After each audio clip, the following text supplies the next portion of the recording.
তাহলে বলুন, এই অপারেশন বাগা মানুষের জন্য চিন্তা করে, মানুষের কল্যাণের জন্য চিন্তা করে, নিঃস্বার্থভাবে সবাইকে ভালোবাসা দিয়ে যায়, নিঃস্বার্থভাবে সবাই তাকে ভালোবাসে। আমরা কেন ভালোবাসবো না?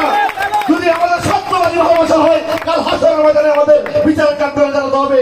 এই একটি মানুষ মন প্রাণ দিয়ে তার পরিবার এই আমাদের সমস্ত সমস্যার মানুষগুলির পাশে সে সবসময় দাঁড়ায়। তাহলে আমরা কেন তার পাশে দাঁড়াবো না?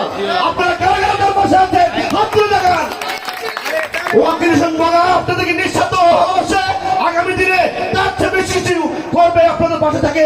যদি আপনারা তাকে আপনাদের সেবা করার জন্য সুযোগ দেন, আপনাদের পাশে রাখেন ভালোবাসা দিয়ে, দোয়া দিয়ে, তাহলে আপনাদের জন্য আরো ভালো কিছু করবে বলে আমরা আশা করছি। আপনারা সবসময় দোয়া করবেন তার জন্য। সেই সংগ্রামী অভিনেতা, তার মতো আদর্শত্যাগী নেতা আমরা অতীতে দেখিনি, আর সামনে আমরা ওর মতো নেতা পাবো না। কেন? তার আদর্শ নীতি হচ্ছে মানুষের জন্য, মানুষের কল্যাণের জন্য, তার স্বার্থের জন্য রাজনীতি করে না। সে করে রাজনীতি শহীদ রাষ্ট্রপতি রহমানের আদর্শ নিয়ে, দেশের মানুষের জন্য, এলাকার মানুষের জন্য, সকল শ্রেণীবাসের মানুষের জন্য।